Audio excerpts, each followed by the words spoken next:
There's this one small nation that regularly sends shock waves across the entire globe, and that's North Korea. It really punches way above its weight on the international stage, and today we're going to break down exactly why. Just think about it for a second. When was the last time you saw a headline with the words missile test or nuclear threat? I bet you it was about North Korea. I mean, those phrases have basically become synonymous with the country, right? They're totally inseparable from its public image. So why? What is it really that makes North Korea such a constant, nagging concern for global security? Well, let's dive in and unpack the big reasons.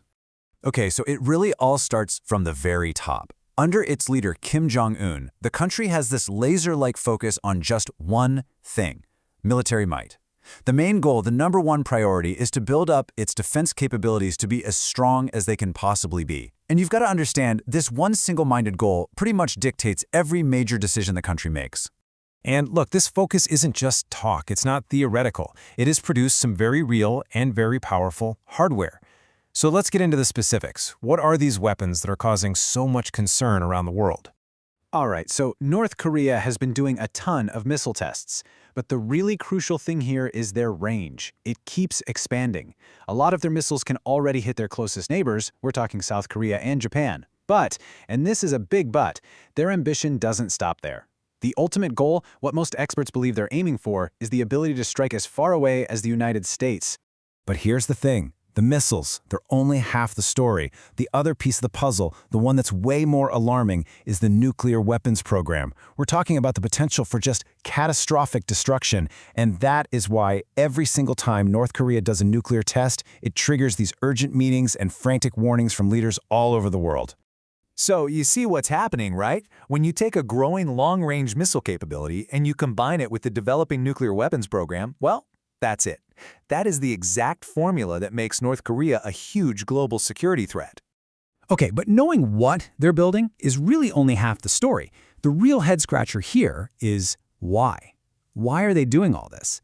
And this is where it gets really complicated, because you can look at their motives in two totally different ways. So what's the deal? Is this all about trying to start a fight, or is it about trying to prevent one? Let's take a look at the two competing stories here. From North Korea's perspective, their official story is that this is all purely defensive. They say they're just protecting themselves from the United States and its allies. Simple as that.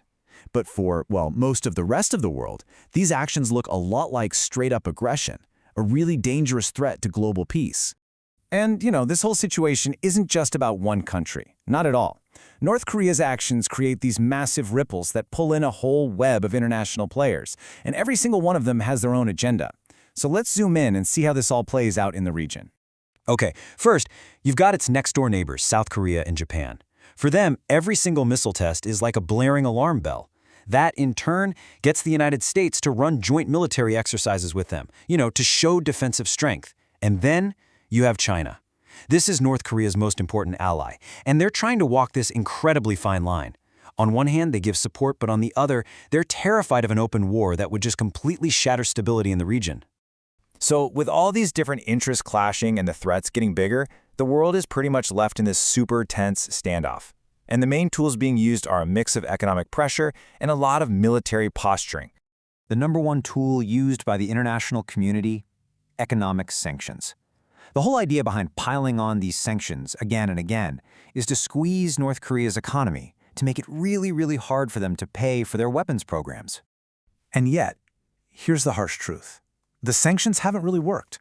Despite all that economic pressure, North Korea's missile program just keeps going. It continues to develop, to test, and to advance.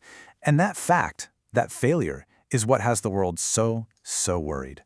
What this has created is this really dangerous and honestly predictable cycle. Sanctions get imposed, the weapons development continues anyway, which kind of proves the government cares way more about military power than a stable economy. Then, a major launch happens, and that could trigger a response that blows the whole thing up into a full-blown crisis in the blink of an eye. This whole situation with North Korea is just a huge reminder of how fragile global peace really is. We live in such an interconnected world now, the actions of just one country can seriously threaten the economy, the politics, and the stability of everyone. So this brings us back to the really big question, doesn't it? Is this massive military buildup just a defensive move, a deterrent to make sure the regime survives? Or are we actually watching the creation of a very real, very scary risk of war?